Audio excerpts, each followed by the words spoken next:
Howdy folks, Jambareeqi here. Get ready, because in this video, I'm going to be ranking every Warner Animation villain. Here are the rules. 1. I'm only counting baddies from theatrical movies that were produced by studios that Warner Bros. Owns, like Warner Bros. Pictures Animation, Turner Animation, and Cartoon Network Studios. 2. I will be including villains from live-action/animated films, so not all of these baddies will be cartoons. With all that being said, let the countdown begin! Mr. Chairman from Looney Tunes back in action. The chairman of Acme is trying to get his hands on the blue monkey so that he can turn everyone in the world into monkeys. I've grown to appreciate Back in Action as a Looney Tunes movie over time, but I cannot find the energy to defend its bizarre villain. Look, I get that he's meant to be a silly comedic bad guy, but I have no idea what the filmmakers or Steve Martin were going for with this character. He's an evil businessman with the fashion sense of a nerdy child, who acts and behaves like an alien in human skin. I'm sorry, but that's all I'm getting. Did a scene that explains the joke of his character get cut from the movie? We cannot let the good guys win this time, people. We must capture this son of a spy, and we must locate the diamond and use its powers for our own diabolical ends. What on earth is Steve Martin's performance? It's like he's trying to be a live-action cartoon, which is a valid style of acting, but Martin is trying so desperately hard to pull this off that it just comes off as awkward and strange. Your friend's efforts will prove to be futile. You see, here is the blue monkey. Here is the Acme satellite. With the blue monkey, it's finally docked in the satellite.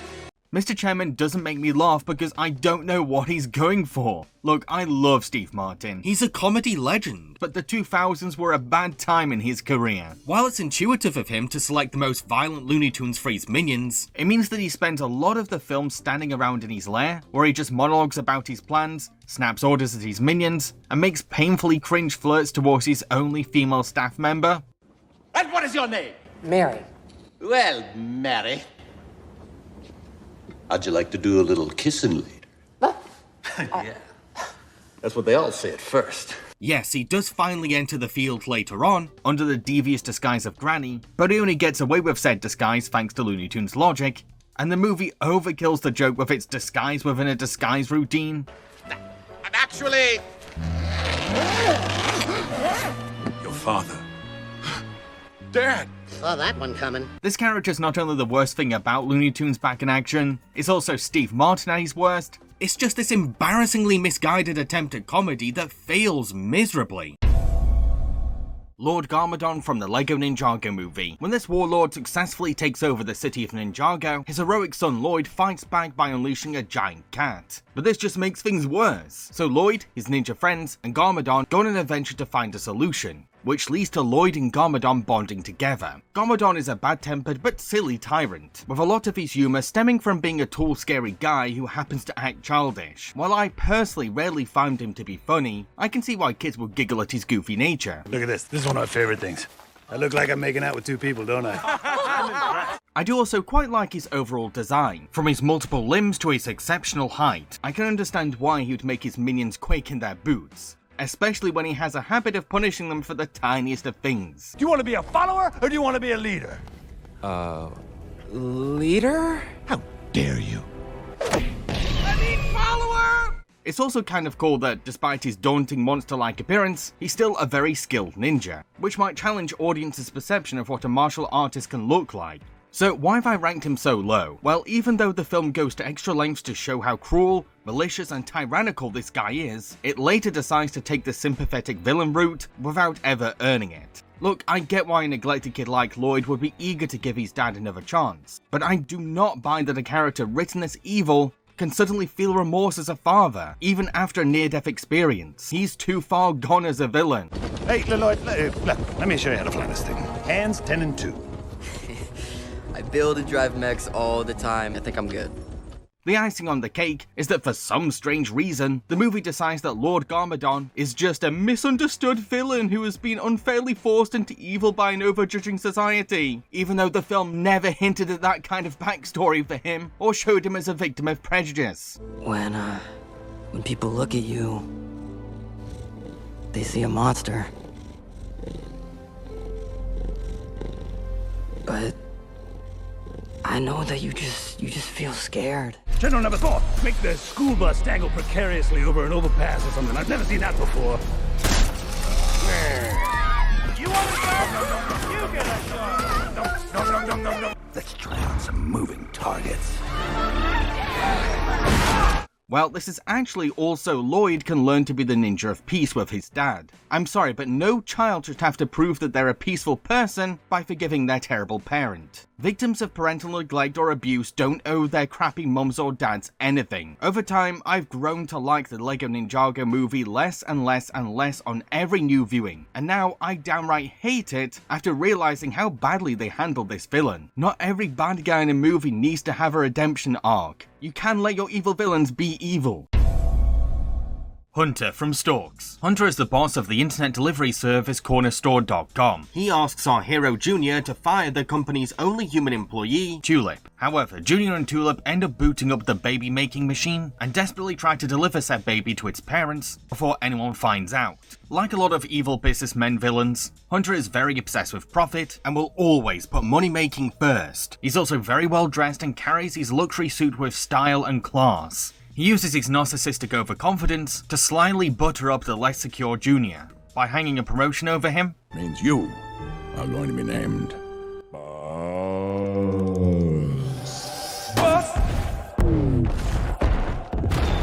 Which is what strikes anxiety into Junior's mission.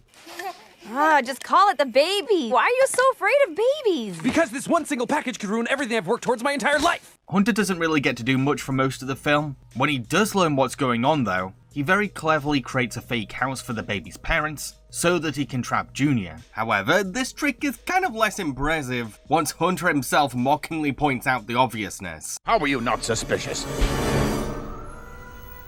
I thought it was a gentrifying neighborhood. He's pretty well built and tall for a stork too. Plus, he has the sophisticated, authoritative voice of Kelsey Grammer. And then when she's old enough, we'll return her to the human world. That's insane! You need to deliver her! We can't let her get out that the new boss accidentally made a baby. So he could be quite intimidating. Though there is a scarier looking stork in the film, to be fair.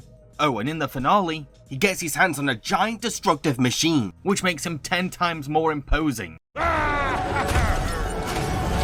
Now it's time to do what I should have done so long ago. Destroy the baby factory! The thing is though, when you really boil this villain down, he's just a less interesting version of Waternoose from Monsters Inc., a greedy, rich boss with the same motives as Waternoose, but without any of the intricate character development. James, this company has been in my family for 3 generations. I would do anything to keep it from going under. He's a very okay villain, a good yet slightly uninspired antagonist.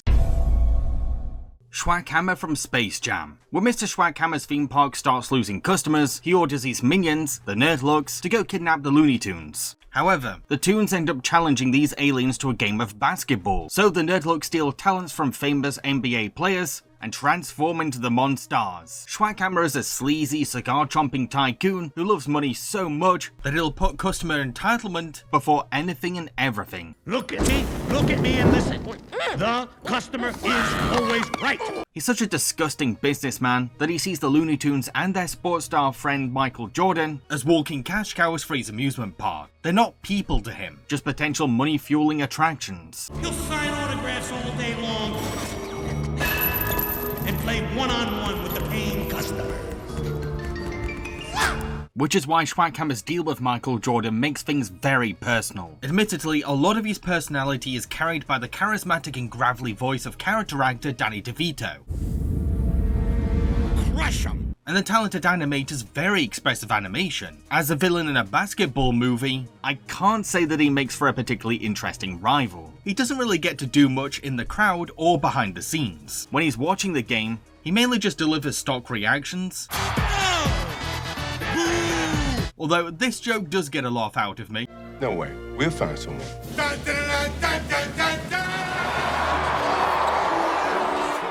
whoa, whoa! I didn't know Dan Aykroyd was in this picture! When he's coaching, he doesn't know that much about basketball, so he doesn't have any clever strategies or insights, and tends to just order the Monstars to win, or use them to send messages of threat to the Toon Squad. The Monstars! That's the thing, this is a case where the minions are more fun than their boss. The Monstars get to develop a hostile bully-victim relationship with our heroes. You guys make a big mistake. You're all washed up, Baldy. Baldy? And serve as effective wacky foes for Bugs and friends on the court. Got it, I got the ball, Although it is very, very satisfying when the dim-witted Monstars, who have suffered under Schwack Hammer's thumb for years, finally realise that they can now stand up to their crooked boss. There's a sweet, sweet irony to a horrible CEO being defeated by the very employees he abused.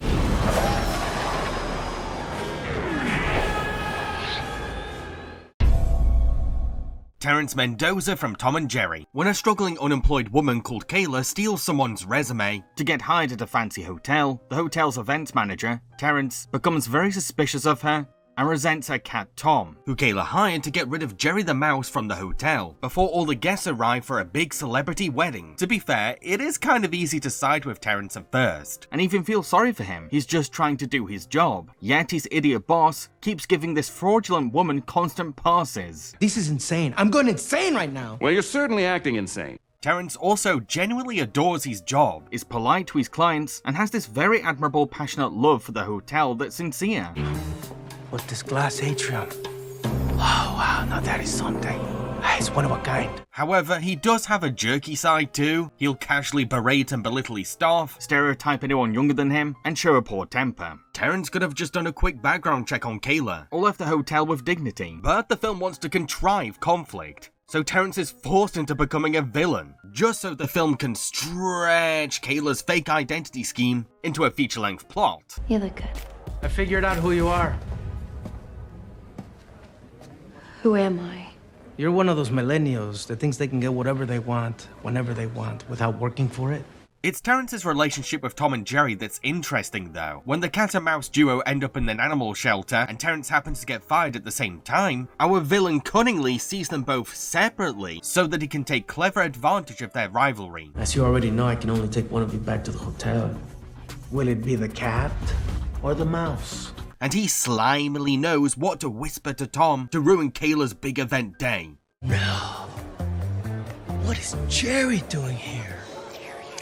Oh, that must be awkward, with all the horrible things he said about you. So that he can slink in and play hero after. That is dang crafty, and made worse by the fact that he's doing it all at the expense of a wedding. Though, it is annoying that Terrence faces no serious consequences to his actions, because Kayla strangely decides to not expose him? I guess to avoid causing a scene at the re-attempted wedding. But come on, this guy did not deserve to get away with what he did. Terrence could have been a by-the-numbers hotel movie villain, and while yeah, I do find him kind of easy to forget, there was an attempt to make him a little bit layered, and he does deserve credit for the way he implements Tom and Jerry into his plan of revenge. Slade from Teen Titans Go to the Movies. Slade is a villain who disguises himself as a film producer to make a movie about Robin, so that he can turn the Titans against each other and trick Robin into opening the Titan Tower vault. This guy is very much a comedic villain through and through, and sure, he's funny, but I wouldn't say that he's hilarious. Can a solid pencil do this? That's just the start of it. There's some pretty great jokes in this movie, but the best ones don't actually involve Slade. Look, I love Will Arnett, but he's mildly amusing at best here. How are you gonna beat me? You haven't done it yet. You keep talking about how you're gonna do it. What are you gonna do? You gonna fart on me? You wanna have a dance off? You gonna annoy me to death with your waffles? It's also difficult to praise Slade's trick against Robin, when the movie is leaned so heavily into Robin's desperation to become a movie star. Robin is very much low-hanging fruit in a scheme like this. You'll find that fame is worth so much more than friendship, because you are going to be a big Hollywood star. A lot of Slade's plan is very over-convoluted too. Not only does Slade have to 100% commit to making dozens of superhero blockbusters, to create his evil streaming service, and convince the Titans that his alter ego is real, but so many steps require very specific things to happen in the movie, and luckily for Slade, the film is happy to force or contrive these plot beats for him. As a twist villain, you either easily work out that the only villain in the film is in disguise, or you feel like there's not enough clever clues to foreshadow his twist. I've heard that he's an intentional spoof of the twist villain trope itself. But haha, look, he's another animated twist villain. Isn't exactly a good punchline for a joke or clever commentary on an overdone movie trend. He just ends up joining said trend. Slade, you were wearing a lady director mask over your Slade mask the whole time! Overall, Slade is pretty meh. As a comedic villain, he's passable. As a twist villain, he's uninspired. Dick Dastardly from Scoob. Dick is a vaudevillian villain from the classic Hanna-Barbera era, with an iconic twirling mustache and fabulous purple fashion sense. In Scoob, he's on a mission to dognab Scooby-Doo so that he can use him to open a portal and rescue his own dog, Muttley. Dick is the epitome of cartoon villainy. He's flamboyantly evil, he owns his evil. It's especially shocking when he mutates one of his own minions as punishment. Let this be a lesson to all. If you're going to be a snivelling suckface, you're going to look the part. Scoob does kind of modernize him a bit and gives him a more suave voice. Quick, Muttley! Which is the road to the finish line? I told you you were the most important dog in the world. But he still has that 1920s silent movie bad guy energy. However, I would not say that he fits a Scooby-Doo mystery. Well, at least not this one. We already know that someone named Dick Dastardly, with a design that looks like he's about to tie a damsel to a train track, is the villain. I guess that's maybe intentional, but it's one of the many reasons why Scoob never actually feels like a Scooby-Doo movie. The Mystery Inc. gang could have had a bit of a challenge investigating him, but unfortunately, most of their sleuthing involves Velma googling Dick online. No, not like that! Then, when the team arrive in Dick's lair, they conveniently find an unlocked room that's full of clues on a platter. Whoa. We lost the signal. Velma? Dick is very skilled at putting on disguises and throwing off his opponents on their mystery adventure. But this is less admirable when you remember that he's mainly targeting the dumber heroes. If it was a trap, why would Anonymous use his own name? Wait, do you think Anonymous is the name of a person?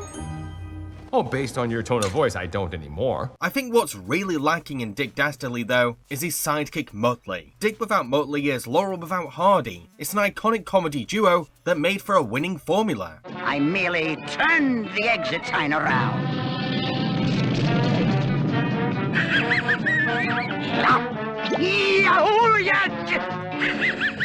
Yes, it's sweet that Dick's big, ominous villain plan is actually all for getting his best friend back, someone he's learned to appreciate and love now he's gone. But Dick is just missing something when he's on his own. And I thought my last sidekick was worthless.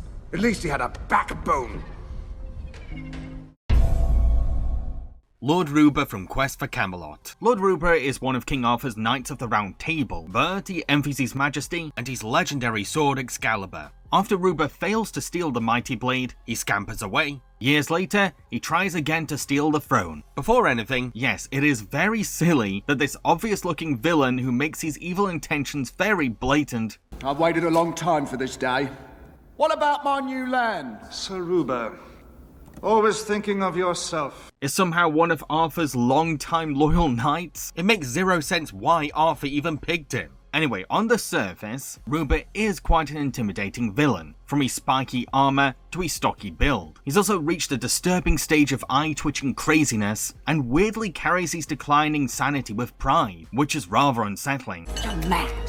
I'm so glad you noticed. He also has some pretty badass moments that really hype up his unflinching fearlessness. He overpowers a griffin like it's nothing, casually punches a dragon out of impatient annoyance, and joyfully crushes molten fire in his hand without a scream of pain. He's also backed up by a team of henchmen that are basically medieval killer robots, with the most violent weapons of the time for limbs. They do make for intimidating minions, being both lethal and fast. However, these are just superficial observations for the most part. I don't think Ruber, as an antagonist, actually lives up to all of his manly flexing and shock value theatrics. Sure, he gets an effective kill at the film's start, and he is pretty clever for using a Round Table Knight's widow to Trojan horse his way into Camelot. I will give credit where it's due. Unfortunately, whenever he attacks our heroes on their big adventure, the battles are always short-lived and underwhelming. In one fight, he swings his sword at our hero's pet falcon and clumsily misses.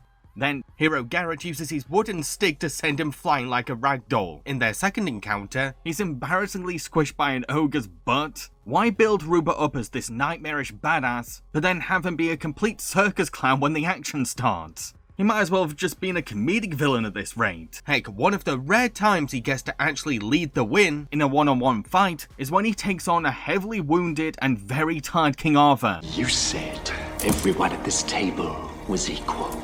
Well, I have something sweeter. Even his final defeat is borderline Three Stooges slapstick. This must be my lucky day. Now! Look, I'm totally fine with villains making mistakes or letting their arrogance get the best of them. I don't expect them to be invincible. But if the selling point of your villain is how imposingly strong and fearless they are, then you've got to live up to it. President Business from the Lego Movie. President Business is the oppressive dictator of Bricksburg, but he fears threat against his power from a team of master builders, led by the everyman Emmett. Like a lot of real-life fascist leaders, Business takes on a public persona of caring friendliness. But once the cameras are off him, he's an unforgiving and cruel monster, a man who resents creativity so much that he forces his citizens to follow building instructions to a T, which goes against the very idea of Lego creation. His paranoid fear of disorder makes him foolishly believe that all forms of self-expression are recipes for chaos. Let's take extra care to follow the instructions or you'll be put to sleep. And don't forget Taco Tuesday's coming next week! Business really tries to overcompensate himself with a ridiculously tall and theatrical costume, but you can tell that he's just trying to cover his insecurities. Behind his fake stature and scary helmet is a square nerd obsessed with tradition. Hey guys, great job on the radio station. Thank you, sir. We love listening to this song over and over again. Although it's his neurotic dedication to perfectionism that serves him well as a villain. From neatly collecting every human world weapon he finds into an organized museum, to demanding that his minions pay attention to risks or possibilities. My scuba team is looking for his remains as we speak. Bad cop. He could still be alive! Heck, he's so obsessed with flawlessness from his henchmen that he'll happily force them to harm their very own family to prove their loyalty and that they have no guilt towards committing evil atrocities. In what's maybe the most disturbing scene of any Lego movie to date. Hold me! Oh, darling, I can't move me legs. Does that upset you? Bad cop. One major interesting thing about Business too is that he's actually the projection of a child's perception of his strict father, showing parents that the way you treat your kids will dictate the way they see you, and sometimes their imagination is not pretty.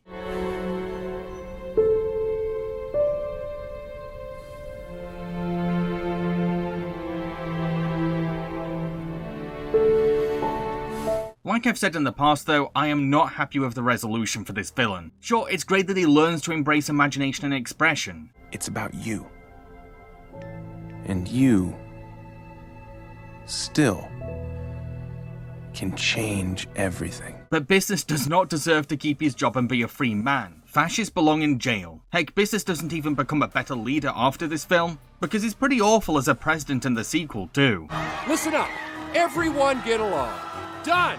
Fixed it! I'm going golf! President Business, you have to stay and help us! I'm sure you guys can sort it out amongst yourselves! You're great at that stuff, bye! So the franchise doesn't even commit to its "bad leaders can change if you give them a chance" sentiment. Rex Dangerfest from the Lego Movie 2. When Emmett tries to travel to the Sistar system to save his friends, a hyper-macho man called Rex Dangerfest comes to his aid and agrees to train him to be manlier. Rex works really well as a symbol of toxic masculinity. Like your typical terrible alpha male coach, he encourages Emmett to abandon his true feelings and sense of compassion, then replace them with a desire for mindless destruction. Rex uses his own arrogance to convince Emmett that the best person he can be is just another Rex Dangerfest, even though Rex himself lives his life all alone and is suffering from extreme narcissism. The name's Rex. Rex Dangervest. Galaxy defending archaeologist, cowboy, raptor trainer, who likes building furniture, busting heads, and having chiseled features previously hidden under baby fat. And then later turns out that Rex is actually a different version of Emmett from the future. Now, I used to praise Rex as a twist villain, but on several rewatches, I've realized that the clues are a bit too vague, which means that we're left guessing that this overconfident stranger who appeared out of nowhere most likely has a secret motive. Listen, kid, you can build anything, but there ain't nothing you can't break. That being said, once the cat is out of the bag, he does make for a formidable evil time travel doppelganger for Emmett, because he's mastered human world physics and has way more ego than the insecure Emmett, who's felt pressure to not be himself. I tried to break your spirits, but now I'm gonna have to break you. No! No! This is gonna be easy. You're weak. No. All in all, Rex is not the best LEGO villain, but at least he's not yet another sympathetic fascist, and is allowed to be a bad guy, while serving as a lesson for Emmett to embrace his softy qualities. I'll never grow up to be like you. It's easy to harden your heart, but to open it, that's the toughest thing you can do.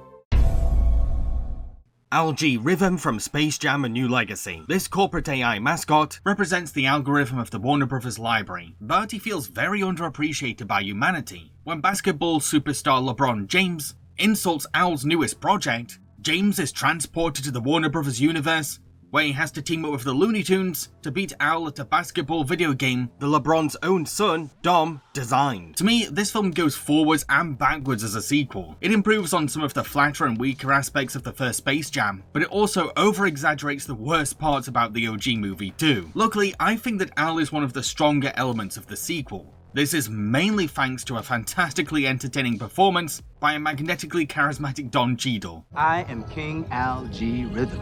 Oh, you that guy from the video? Yes, I am. And this. Haha.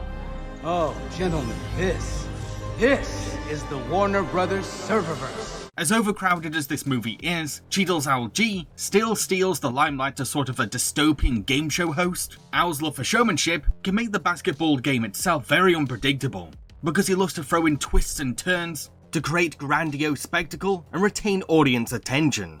New character. Here's our first Goon Squad substitution of the night.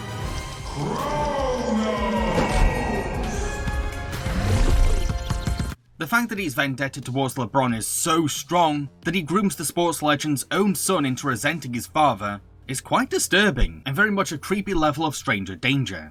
You want your dad to respect you. You beat him in a game of your own creation. Dads don't understand reason, Tom. They understand power.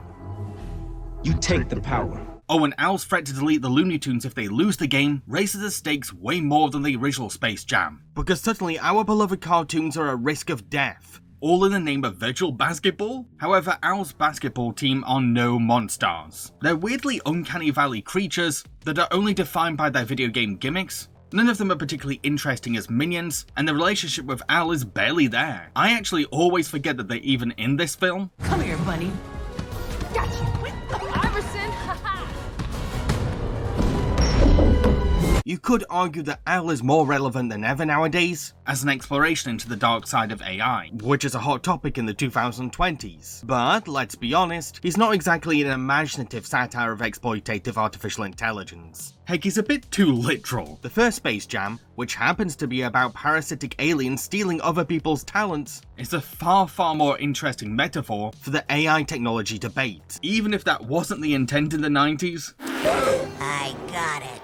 I got his talent. Anyway, yes, Don Cheadle is doing a lot of the heavy lifting for this villain's appeal, but he's still one of the only parts of the bloated mess that is Space Jam 2 who is actually fun to watch. Pigeon Toady from Storks. This little weasel ends up exposing the baby situation to Hunter so that he can get Junior's promotion offer. Pigeon Toady is the better of the two Storks villains to me, because he actually has a personality. He's this strange and socially awkward clown who thinks he's way cooler than he really is. Check out my girlfriend. She's in Canada. Yeah. She migrated. She's not made up. Okay. Look at her. Warner Brothers took the very worst traits of every office jerk to create this wonderful oddball antagonist. Storks' biggest strength to me is its comedy. Toady is consistently funny thanks to his fun flavor of weird. Haha, Tulip doesn't fit in. We're all the same and she's a weirdo. Whoa, that's not nice. She's had a hard life. Okay. As thoroughly entertaining as he is though, I would not say that he's some dumb, harmless guy. I mean, he's the only character who first catches on to Junior and Tulip's secret, and goes on to do his very own detective work to expose them. Why are you being so creepy? Keep in mind too, he sold out his fellow employee so that he could snatch their job opportunity and suck up to a very dangerous boss with cold intentions. Sure, Toadie's funny, but he's still one filthy pigeon with selfish desires. Okay, we're ready to go. Who's the baby now? While Hunter is just this generic evil boss that you'd find in any family movie, Pigeon Toady is a conniving, eccentric comedic villain with scene-stealing jokes and inherently hilarious mannerisms. Bruh, how you like me now? Oh, how you like me now? How you like me now? Lulu from the League of Super Pets. Lex Luthor's test guinea pig, Lulu, who now lives in an animal shelter, gains superpowers from a meteorite and plans to accomplish Lex's evil scheme to impress him. There's a tragedy to a lab test animal who was abused and neglected for years, but she's deluded herself into thinking that it was all a loving science partnership. It's a very toxic kind of relationship that's one-sided and exploitative. As a villain though, Lulu is a mistress of planning. She's been secluded in a cage for years and refuses to socialize with other shelter animals. So she's been able to overthink little details and add backups between steps, like hiding kryptonite in Crypto's favorite cheese, to prevent the superdog from foiling her. Workaholics can make for lethal supervillains. What have you done to him? I see someone found his medicine. It's also impressive that, despite being a tiny cute rodent, she manages to fulfill everything that Lex constantly failed at, which puts Lex to shame. It's also endearing how all her minions are her fellow guinea pigs. Not hired goons or sniveling henchmen, but her very own species, who she grants superpowers to after years of being locked in cages by humans. All these guinea pigs have a wide variation of colourful powers and can only be described as adorable yet dangerous.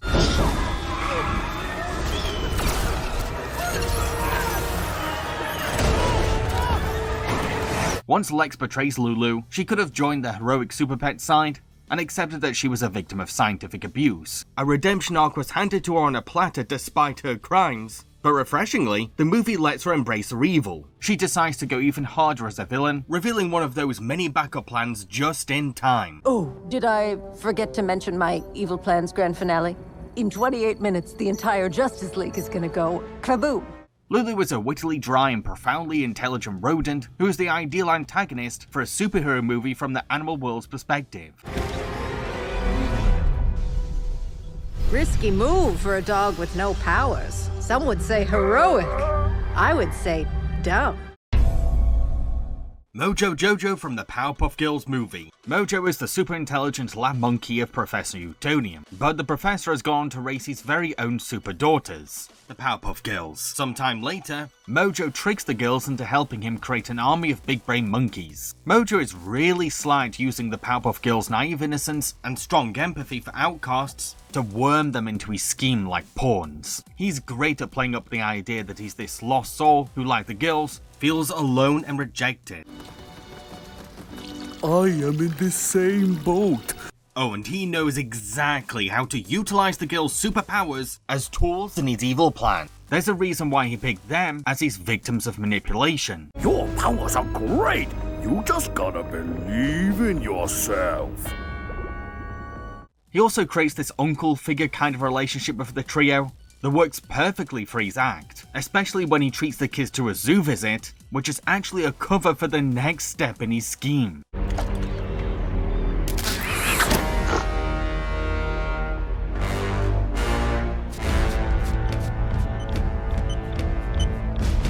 That oversized brain isn't for display only, he really is a genius. However, the film doesn't just make him this perfect villain who never makes mistakes. Once he gives his fellow primates his same level of intellect and evil, it all backfires. Because the reality is he can't dictate or control a legion of Mojo Jojos. It just becomes this chaotic clash of egos.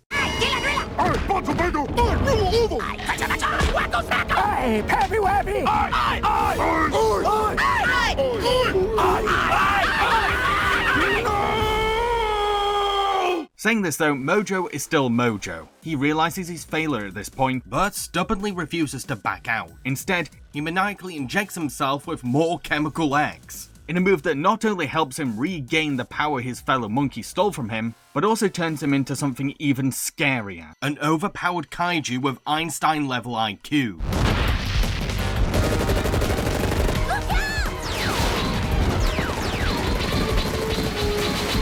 The movie also lets Mojo himself point out a harsh truth about the very citizens that the girls are trying to protect. After all I've done for you, you betray me? And why? For them? The ones who hated you? have forsaken you?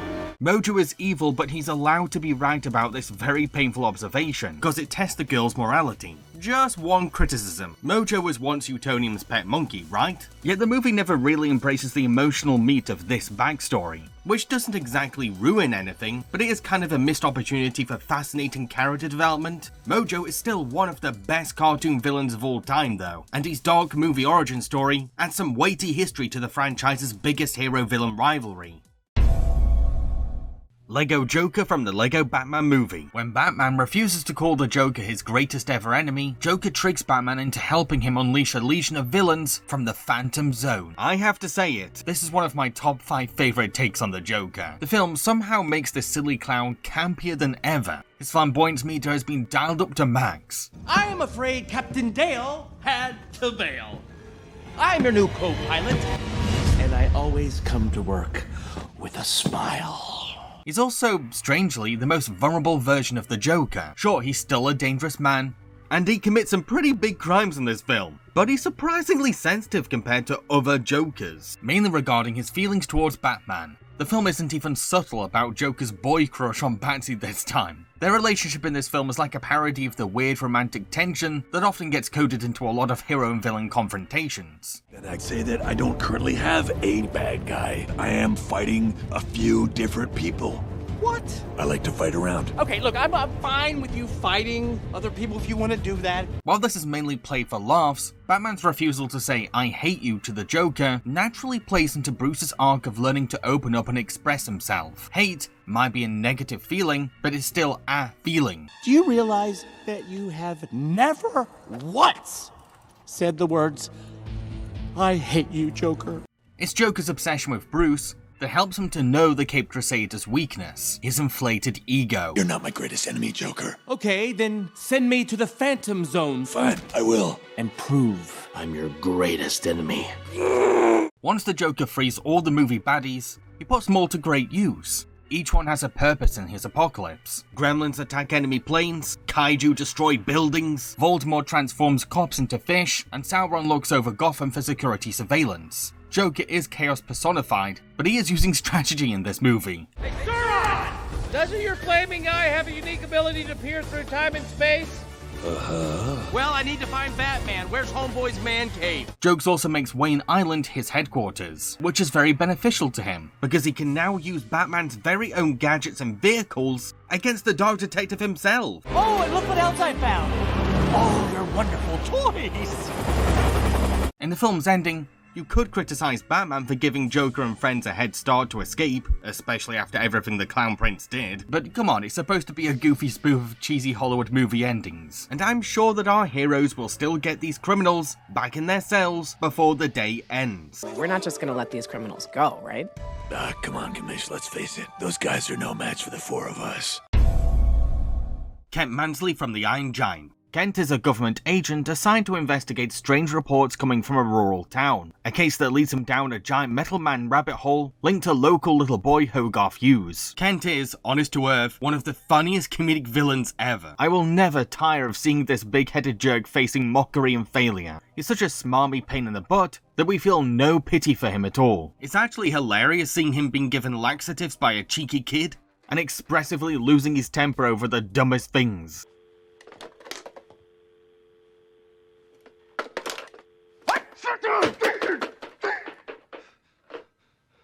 However, there's wit and intellect behind Kent's macho bravado. I mean, he obviously got this job for a reason. This agent has an eye for clicking clues together, and clearly has skills in the art of psychological warfare. When he shrewdly bugs the Hughes bed and breakfast, he expertly keeps an eye on Hogarth like a hawk, and knows exactly how to break the boy down. Say, what'd you see at the power station? Huh, Tiger? You tell anyone else about this, buddy? Hey, how big is this thing, Ranger? Been in the forest lately, Scott? Hey, where you going? Champ? Slugger? Hey, cowboy? Where you going? Where you going? I'm going out! You can call Kent many things, but you cannot call him undetermined. Nothing will hinder his investigation. In spite of his cartoony personality, there is a scary side to Kent that often gets ignored. You see, he's full of a raging paranoia brought on by the Red Scare. We can't trust his judgment or rationale, because his Russophobia has consumed him. You think this middleman is fun, but who built it? The Russians? The Chinese? Martians? Canadians? I don't care! All I know is we didn't build it, and that's reason enough to assume the worst and blow it to kingdom come. Oh, and there's a highly disturbing scene in which Hogarth is left alone with Kent, and our villain uses Hogarth's vulnerability to perform a fierce interrogation on the child. It's difficult to raise a boy all alone. We could make it more difficult. In fact, we could make it so difficult that it would be irresponsible for us to leave you in her care. Only to chloroform the poor kid once he gets his answers. Kent claims that he's doing all of these terrible things for the good of the country, but the finale shows that he's just talking out of his arse. He only cares about his own pride, even if he has to lie to keep his narrative strong. He says the monster's killed a kid. Sir, we must stop it at all costs. Go to Code Red! Repeat! Code Red! Heck, once his biggest mistake comes at the cost of his life, he's finally exposed as the fake patriot that he really is. You mean we're all going to die, Mansley, for our country. Screw our country! I want to live! The iconic message of the Iron Giant is, you are who you choose to be. Well, Kent chose to be a selfish ding-dong, while the Iron Giant proves himself to be the bigger hero. Darla Dimple from Cats Don't Dance. Darla is a spoilt child star who hogs the spotlight at a movie studio and deeply resents our hero Danny for inspiring his fellow animals into believing that they could be film stars too. Miss Dimple strategically uses a marketable cutesy persona to build her own special brand so that she can retain control and power in Hollywood. She flexes her gifted acting chops to play up a Shirley Temple-esque character in public, but she's a complete psycho with prejudices once the curtains close. Hot Fudge Sundae, Miss Dimple! Yo, choo-choo. You ducky! I hate animals! To call her unhinged and deranged would be an understatement. She gives Joker and Ruber competition for most unstable Warner baddie, with most of her broken sanity stemming from her obsessive-compulsive need to stay on top in Beverly Hills. I'm the star! Stupid cut! Her wild character animation is so stretchy, rubbery, and bonkers that you'll often forget that she's supposed to be a kid, because her evil and angry expressions make her look more like some demented gremlin. Yeah, she's a short and stubby child, but she's not without strength, because she's backed up by the always loyal and dependable Max the Butler, an imposingly gigantic bodyguard who acts as Darla's muscles.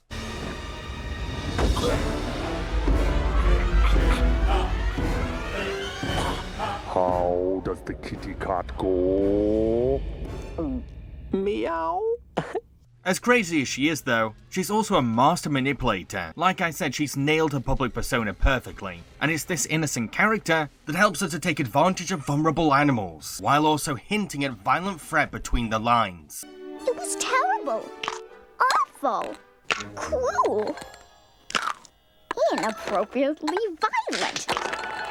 Oh, and her musical number, Big and Loud? One of the best animated villain songs of all time. A bombastic Broadway-inspired track that perfectly illustrates how Darla found superficial success, while effectively hyping up what a huge force of nature she is as a celebrity villain.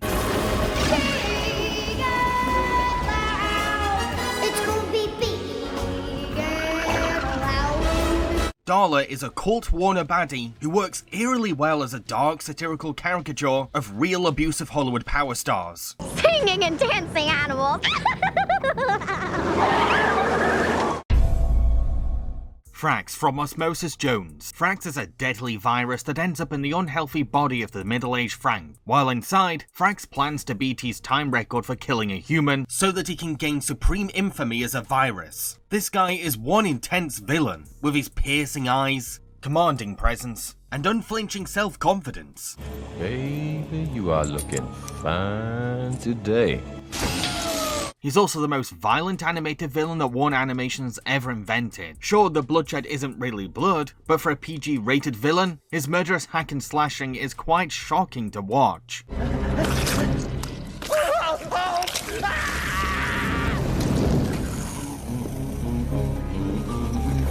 There's also something unnervingly dark about his callous attitude towards killing humans. He loves to flex arrogantly about his kill count, and even children are amongst that list. Plus, he carries his dead victims' nerves like trophies.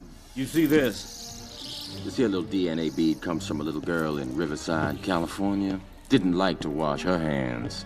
Took me 3 whole weeks. He's so egotistical and cold-hearted that all he cares about is being named as a major threat in medical books, which, to be fair, is a pretty sinister motive for a family film villain. However, Frax is very strategic about his overall scheme. He's a smart baddie who is tactical about everything he does. Like, he wipes out all of his first witnesses to avoid being recognized, which is actually a genius way of staying mysterious. On the first day of his arrival, he casually assassinates Frank's body's toughest mafia boss and steals his goons, so that he has no competition. When our heroes Ozzy and Drix go after Frax in the nasal passage, Frax cleverly uses Frank's own mucus to his advantage.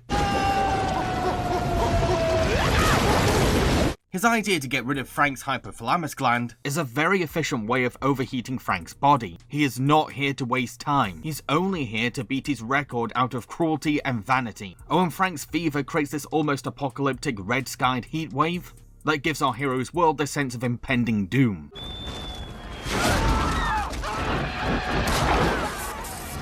Once it's time for Frax to leave, he doesn't just simply run away. No, not only does he use the mayor's assistant as a hostage, so that he can have a smooth and clean getaway, but he also proves himself to be a highly skilled combat fighter against osmosis, and even uses Frank's own nerve as a weapon. You know what, Jones? You want this chain so bad? Big Daddy Frax is gonna let you have it. Frax is the very definition of a badass villain. I rarely get to call a Warner animated antagonist cool, but hot damn, this wretched evil is certainly that. Ebola is a case of dandruff compared to me. Joker, from Batman Mask of Phantasm. In this movie, Batman investigates the mystery of a masked mobster murderer, and it turns out that the Joker is a major character in the case. When Batman the Animated Series got its first ever feature-length movie, of course the Clown Prince was going to get a starring role, because Mark Hamill's deliciously evil Joker was a fan favourite. Mask of Phantasm gives Joker just the right amount of screen time. Whenever he does have a scene, it's always this entertaining mix of intimidatingly creepy and hilariously silly. You know, I've been reading lately how old Guano Man is wound tight enough to snap. Wouldn't it be great if I'd finally driven him off the deep end? This isn't a joke. The fact that Joker's lair in this movie is an abandoned World of Tomorrow amusement ride richly ties into the movie's theme of finding hope for the future in a city that's facing a crime increase. The image of Joker making this ride into his own home is a somber reminder that our character's idea of an optimistic tomorrow has been ruined by criminals like the Joker. Thanks to the genius writing for Mask of Phantasm, Joker's role in the crime case is very, very carefully drip-fed to us. You see, in flashbacks to the past, we see a recurring smirking crook, someone who was responsible for the murder that sparked Phantasm's revenge spree.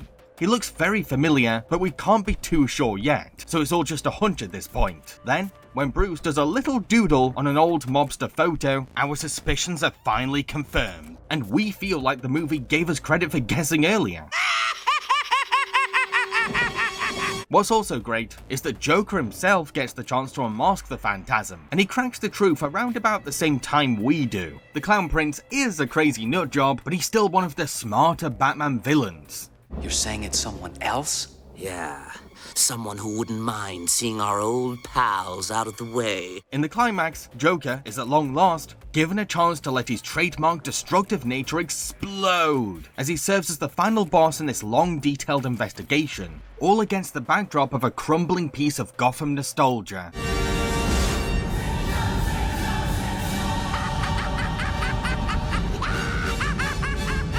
Joker could have easily been the main villain in this movie, but the filmmakers wisely used him liberally and let this be Phantasm's story, all while still giving Joker chances to be a character in the mystery, uncover the clues himself, and end the movie with a bang. Before we get to number 1, don't forget to check out my other villain ranking videos, which include Pixar, DreamWorks, Sony Animation, and more. Thank you.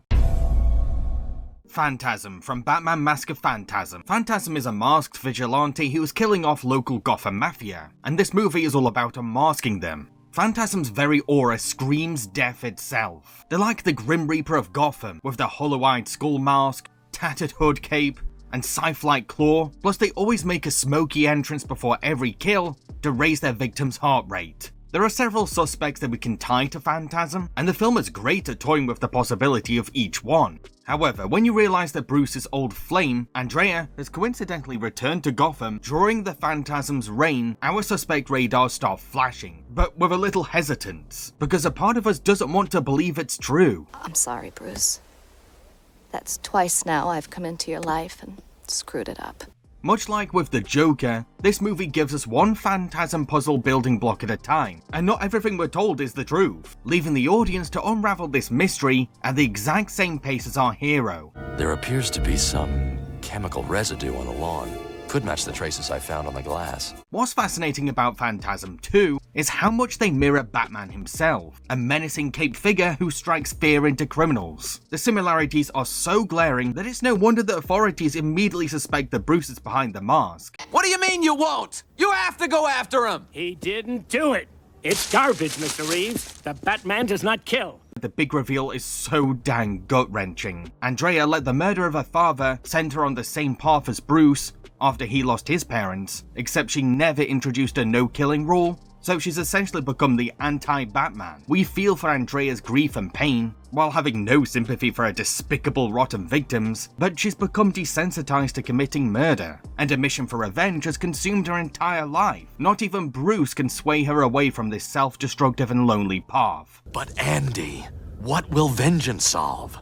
If anyone knows the answer to that, Bruce, it's you. What's even darker is that Andrea escapes Batman, so the film ends by showing that she will continue down this same road, never finding peace or happiness, and relying on killing criminals to cope with her grief. She's yet another tragic victim of Gotham's rabid crime culture, as well as the ghost of the life that Bruce could have led in an alternate universe. I'm sorry. Do you want to be alone? I am. So those were my choices. Who is your favourite Warner Brothers animation villain? Let everyone know in the comment section below. I've been Jambareeqi. Don't forget to like, subscribe and share. Cheerio, folks.